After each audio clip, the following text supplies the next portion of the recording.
Redosing. That's what's on the agenda now. Here's our question. Acetaminophen, a pain reliever, has a half-life of 2 to 3 hours.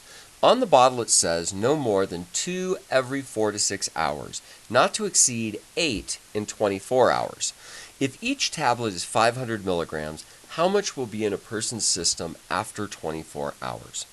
So this is one of our half-life problems. So the first thing we want to do is we want to remember our half-life formula. A sub t equals a sub 0 times e to the negative kt power. So the first thing we have to do is we have to figure out what's the half-life of our medication and get to the constant of elimination, k. Remember, we got to first solve for this amount here. So what do we know? What we know is that the half-life is 2 to 3 hours. So let's go with the more conservative 3 hours, saying that it takes longer for more of it to dissipate. On the bottle it says no more than 2 tablets every 4 to 6 hours. So if we took 2 every 4 hours for 24 hours, we'd go over the 8 limit. If we took 2 every 6 hours, that would be 8 exactly. So let's go with every 6 hours, not to exceed 8 in a 24-hour period. So if each tablet is 500 milligrams and we're taking 2 of them, we should know that a dose is going to be 1,000 milligrams. So we're going to start with 1,000. And so what's half of that? Half of 1,000 is 500. Now, it really doesn't, for solving for k, it doesn't matter, because remember, we solved for that equation earlier. So I'm going to back on out of this, and I'm going to remind us that we already know that k equals the natural log of 1/2 divided by negative half-life time. So in other words, it's the natural log of 1/2, in this case, divided by negative, what did we say? Negative 3 hours. So if we go with 3 hours here, we get an approximate value of k of 0.2310. So 0.231. That's the value we're going to use for k. So over here, that's what we're going to end up using. Now, what do we start with? Let's look at this. Let's do this as a drawing, because what we need to do is we need to realize we're going to keep changing as we go.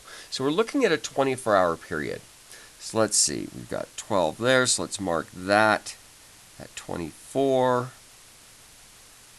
So then that should be 12.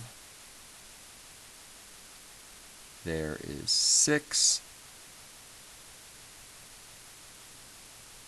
There's 18. And then we're going to want to know where these ones are as well, so I'm going to put those in. You'll see why in a few moments. Okay, now on the other side of the scale, let's go up by hundreds. So 1, 2, 3, 4, let's call that 500, 6, 7, 8, 9, 10, that's 1,000. Let's go ahead and shrink this up a little bit so we can see a little better. Make that just a little smaller there, 1,000, so 11, 12, 13, 14, 15. So there's 1,500 right here. You can see where this is going, can't you? Now, if we start with an initial dose of 1,000 milligrams, we're right there. And we're going to redose again in 6 hours, aren't we? So that's why I broke it up by 6-hour chunks. Okay, so 6 hours. So we're going to go to here next. But if the half-life is every 3 hours, we could use the formula if it's a more difficult problem. But in this case, after 3 hours, right here, we're going to have half the substance. So what's half of 1,000? Right, 500. Right there. What's half of 500 after another 3 hours? 250. Right there. So we know this is exponential decay because the base here is greater than 1, but it's a negative power. So remember, that's going to reciprocate this. We'd have 1 over a number greater than 1, which means this number is actually, the base is between 0 and 1, which is going to be decay. So we go over here, we're going to do our first 6 hours. Oops, this drawing is going to be very tough for me to do.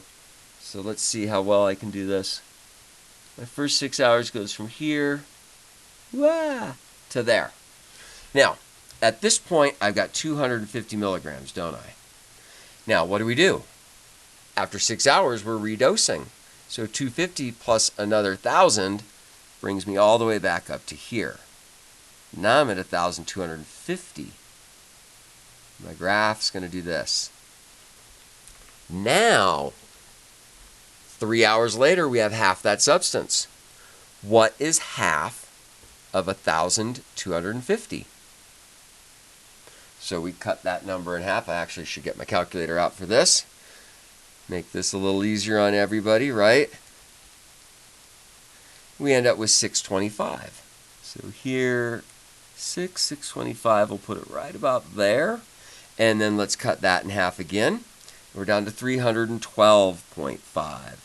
So there's 312.5. Let's put it right about there. So now here we go. Connect it with the curve because you know this is exponential decay. And we now have 312. But hold on, what happened 6 hours later? We redosed. So we're all the way back up here to 1,312. So can you see what's happening? As we redose, we actually have more and more of the substance in our body. So we can keep doing this. So the easier way to go, now if we were using the equation, we would just go ahead and plug in 6 hours later with this as our initial amount. So what is this amount here? We said 1,312.5.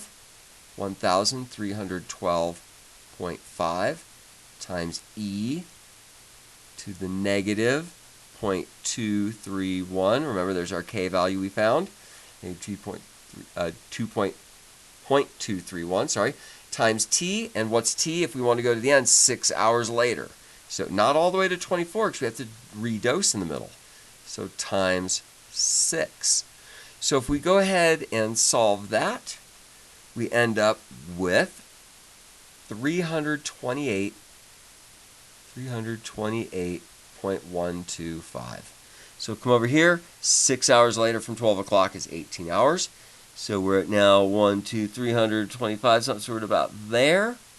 And again, we know we're going to have exponential. It's looking more straight because I can't draw with this thing, but you get what I'm saying.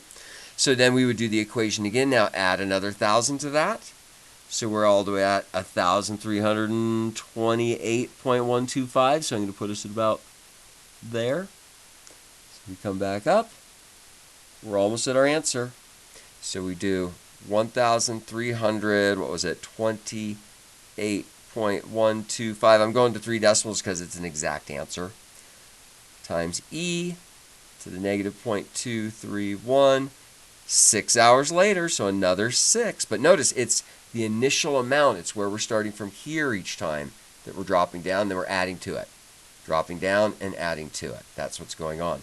So if we solve out this last one, we get 332.03125. So about 332. 332, put us about there. Boop. And that would be the final amount after 24 hours. Of course, assuming that you didn't redose and add another 1,000 to that. So notice now at 1,000. This is the whole reason they put those instructions on there, so a person doesn't accidentally overdose and have too much buildup in their system, and then that would be a very bad thing. So folks, this is part of your homework. You'll see an example like this. I believe you're going to do this with ibuprofen. Same idea. Different half-life, though, and different constant of variation K, and different instructions here. So beware, but this is a good example for it. I hope this helped, and I'll see you soon. Bye.